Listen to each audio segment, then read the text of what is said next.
Have you ever walked away from a conversation feeling you'd been knocked off balance? Maybe someone made a careless remark or acted in a way that stung. It's tempting to say, "They ruined my day." But here's a more liberating truth. No external event can control your inner state unless you allow it to. Imagine going through your day with a calm so deep that no insult, no criticism, no inconvenience gets under your skin. That's not a fantasy. It's emotional mastery, and it's exactly what Stoic wisdom invites us to pursue. In today's episode, we'll explore 10 transformative lessons to help you respond with composure, let go of anger, and protect your peace. This isn't about repression or pretending everything is fine. It's about harnessing the power to choose how you respond. By the end, you'll have practical strategies to stay unbothered, even when life gets fractious. Let's begin your journey into inner sovereignty. 1. Your reaction is your choice. Between stimulus and response lies a space. In that space is our power to choose our response. Viktor Frankl, echoing Stoic insight. Picture this. You're relaxing in a cafe, enjoying a moment of peace.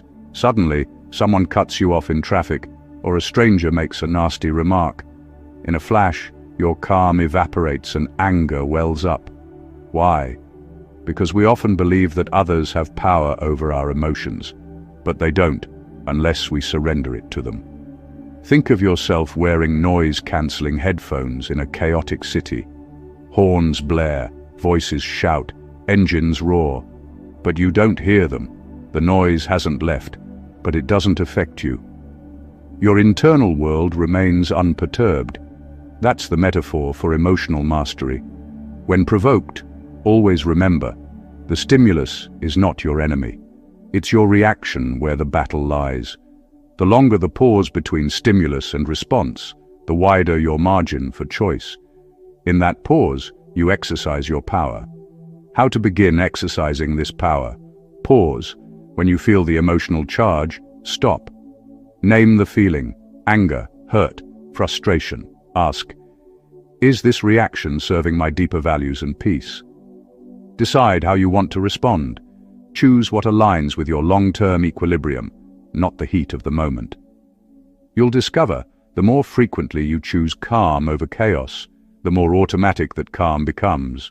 In time, reactions that once hijacked you begin to lose their grip. 1. Release the expectation that others will act like you. We frequently feel wounded when others fail to meet our unspoken standards. Friends vanish when we need them. Partners falter. Colleagues act selfishly. We ask, how could they be so inconsiderate? I would never do that. Here's the ruthless truth. People don't live by your standards. Each person operates from their own beliefs, priorities, limitations, and conditioning. Expecting them to act how you would is like believing the tide should obey your clock. Expectations become traps. They give us a script of disappointment waiting to be played. The more rigid those expectations, the easier it is to feel hurt, disrespected, or aggrieved when others diverge. A Stoic shift. Stop imposing your standards on others. Accept them as they are, not as you wish them to be. Example: imagine a colleague who constantly interrupts in meetings. If you expect them to behave politely, you suffer each time they don't. But if you accept their interrupting as a trait or a flaw of their communication style, you stop being shaken by it. Your peace isn't contingent on someone else changing. Try this mindset exercise. Acknowledge your expectation. What am I expecting them to do? Challenge it. Is it fair or realistic? Refocus your energy. Instead of trying to control their behavior, concentrate on how you respond. As Epictetus warned, what upsets people is not things themselves but their judgments about these things. Let people behave according to their nature. You remain sovereign in how you interpret and respond. 1. Let go of the need to always be right. How often have you found yourself entangled in a conflict just to prove a point, even over trivial matters like route preferences or slight differences in opinion? That stubborn insistence betrays a deeper drive. We feel wrong, less valuable, but that need to always win, to always be seen as correct. It's both exhausting and limiting. It feeds ego, drives friction, and drains your emotional energy. What if you could reframe conflict as dialogue, not as a battle to win? What if you approached disagreement with curiosity instead of defensiveness? Ask yourself, would I rather be right or be peaceful? When someone accuses you unfairly, your knee-jerk impulse may be to defend, counterattack, explain. But what if you paused and asked, is this worth my energy? Most disputes that agitate us don't matter in the grand scheme. Steps to loosen the grip of rightness. Pause before responding. Seek to understand their view, not just to counter it. Select your battles. Only engage in conflicts that align with your core values or truly matter. As 𝐂𝐿 said, "He who is attached to his views will never grow." When you release the compulsion to be right, you open space for growth, humility, and deeper connection. You'll find yourself responding instead of reacting, preserving your peace without sacrificing integrity. 1. Don't let others' words define you. You share something meaningful, a project, an opinion, a vulnerability, and someone retorts dismissively or cruelly. Suddenly your confidence shatters. Why? Because you unconsciously cede the power of validation to others. The truth, your worth is not up for debate. It doesn't fluctuate according to praise or criticism. When you link your identity to external approval, you hand others your emotional reins. This doesn't mean rejecting all feedback, but filtering it. Let constructive criticism inform you. Let empty insult fall away. When someone's words sting, pause and reflect. Is there truth here? If yes, learn from it. If not, see it as speech rooted in their own ignorance, projection, or pain. Marcus Aurelius observed, "We all love ourselves more than other people, but care more about their opinion than our own." That is the trap. When you depend on external validation, your equilibrium becomes fragile. A practical approach. Pause before reacting. Distinguish fact from opinion. Reaffirm your intrinsic worth, rooted in your values, not their judgment. When you no longer let words carry the weight of your identity, you become unshakable. 1. Safeguard your energy. Set boundaries. Peace is not passivity. Sometimes protecting your inner stillness demands asserting limits, boundaries. Picture this. You're deep in a project. A friend calls endlessly, or a co-worker drops last-minute work on you. You feel frustration mount, but find it hard to refuse because you don't want to be unkind. But boundaries aren't cruelty. They're necessity. Without them, you let others dictate your time, attention, and emotional capital. You end up drained, resentful, hollow. You can't pour from an empty cup. If you're constantly giving without protecting yourself, you slowly erode your equilibrium. When someone crosses a line, asks too much, disrespects your limits, realize it's not just their fault, it's yours if you never defined or enforced a boundary. Example, you're the go-to friend for late-night venting. You care, you want to help, but it exhausts you. A boundary might sound like, "I care about you, but I need evenings to recharge. Let's talk tomorrow." Firm, kind, clear. Stoic wisdom. He who knows when to stop does not find himself in trouble. Boundaries aren't walls to shut people out. They're bridges to healthier, more honest relationships. How to set boundaries. Be clear and honest. Communicate your limits directly. Use I language. I need time to rest, rather than blaming or accusing. Enforce them consistently. Your consistency shows you value your own space. By defending your emotional territory, you reclaim agency. You choose how much of yourself goes out. You protect your sanctum. Pondon, detach from others' opinions. We are social creatures, and the need for approval is deeply wired. But when those opinions become currency for your self-worth, you become their slave. What someone says about you often reveals more about them than you. Every opinion is filtered through biases, experiences, and fears. To let their judgments govern you is to strip yourself of autonomy. Detach from needing to be liked or approved. Accept that people will misunderstand, disagree, dislike, even judge. That's their prerogative, not a reflection of your value. Epictetus declared, "If someone tells you that a certain person speaks ill of you, do not make excuses about what is said of you, but answer, 'He does not know my other faults, else he would not have mentioned these.'" Let that sink in. Criticism is limited by the critic's awareness. You're more than what they see. What you can do: question the importance of the opinion. Why does it bother me? Reaffirm your own standards and values. Practice letting opinions pass like leaves on a stream. Acknowledge them, but don't clutch them.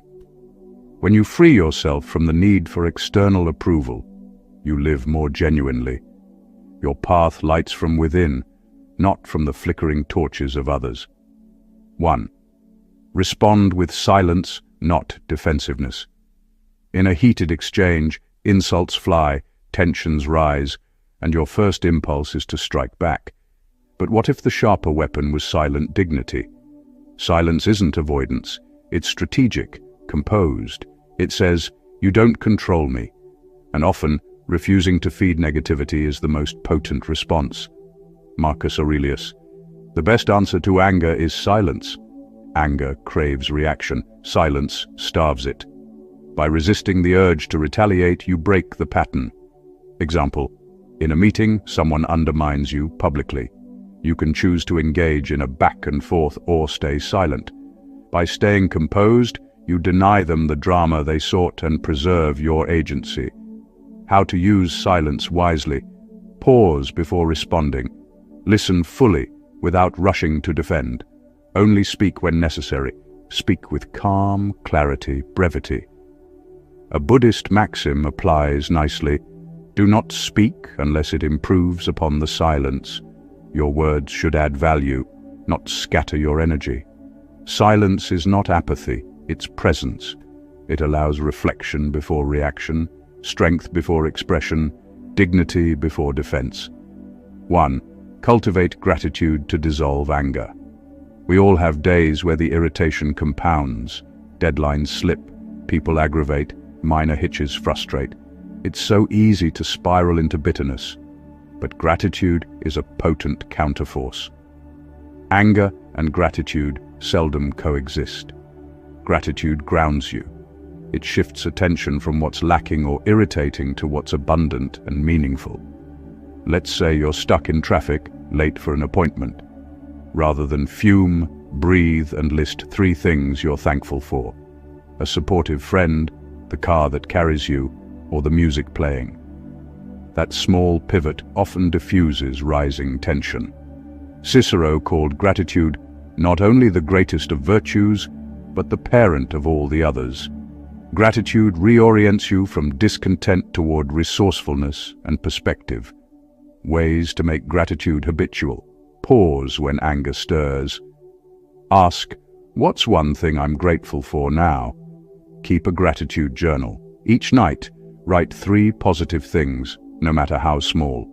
Reframe challenges as growth opportunities. Every difficulty is a teacher. If someone criticizes you harshly, instead of spiraling into self-defense, say, "I'm grateful for this. Now I have a chance to examine, adjust, and grow." Gratitude doesn't excuse behavior, but it keeps you grounded. 1. Turn criticism into fuel for growth. Criticism stings, especially when we pour effort into something and others respond with dismissal or harsh judgment. Our defensive reflex kicks in, anger surges, pride resists. But what if you rethought criticism as raw material? Even coarse feedback can point out blind spots, reveal your edges, or force re-evaluation. When you view criticism not as a strike, but as a mirror, it becomes a path toward refinement. But not all criticism is equal. Some is ignorant, malicious, or uninformed. The key is learning to filter. A tactful approach to criticism. Pause. Don't react emotionally. Evaluate the source and intention. Extract what's valid, ignore what's irrelevant. Respond with humility and openness. I hear you. I'll consider that. If someone close makes a harsh remark about your life choices, rather than shut down or fight, you could say, "Thank you for your perspective. I'll reflect on it." That response preserves your dignity and opens room for growth. Epictetus's hint is sharp. He who is praised is delighted. He who is blamed is troubled.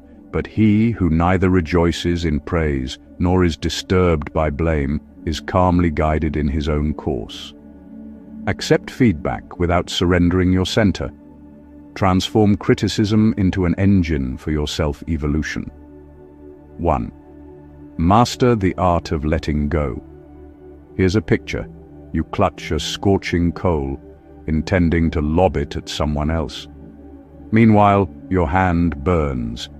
That is how anger, grudges, and resentment function. They harm the holder more than the target. True strength lies not in lingering on wrongs, but in releasing the burden.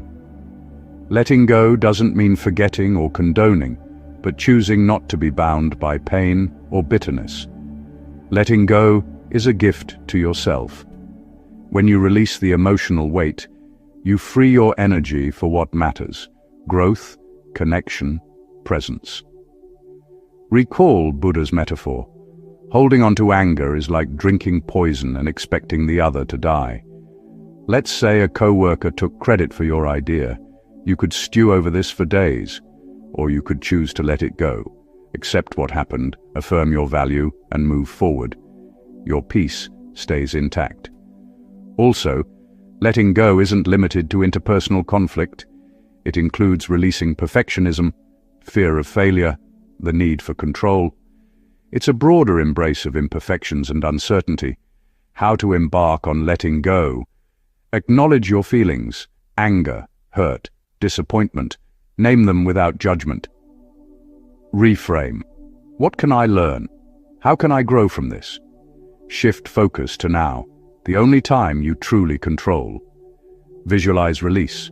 Imagine letting go of the coal, the memory, the grudge. Marcus Aurelius counsels, "Do not be disturbed by that which is beyond your power." Let go of what you can't change, and in so doing, reclaim your emotional sovereignty. Conclusion. Cultivating an unbreakable inner core. You've just walked through 10 key lessons to help you remain unshaken no matter what life brings. Your reactions are your choice. Don't expect others to behave like you. Release the need to always be right. Don't let others' words define your worth. Set and maintain boundaries. Detach from the opinions of others. Respond with silence instead of defensiveness. Practice gratitude to dissipate anger. Use criticism as fuel for growth. Master the art of letting go. These are not romantic ideals. They are tools. Use them daily. Mistakes will happen. You'll slip. But with practice, your response becomes your sanctuary. Emotional mastery isn't about what happens to you. It's about how you choose to show up for yourself. The storms may rage, but your inner citadel stands firm. So go forth with these lessons. Pause when you're triggered. Question your expectations. Reclaim your voice. Honor your limits. Value your worth. Choose silence when it serves you. Express gratitude in the small moments. Let criticism instruct, not destroy. Let go of what you can't carry. Every time you choose calm over reaction, you mark a step toward a life none can rattle. that life is yours by design, unyielding, serene, unbothered. If this episode resonated, share it with someone seeking more calm. And I'd love to hear your stories, tips, and challenges. Drop them in the comments. Emotional freedom isn't a finish line, it's a practice. Show up for yourself. Keep growing, keep standing, keep rising. Subscribe to Stoic Book for more Stoic wisdom. Until next time, stay unbothered.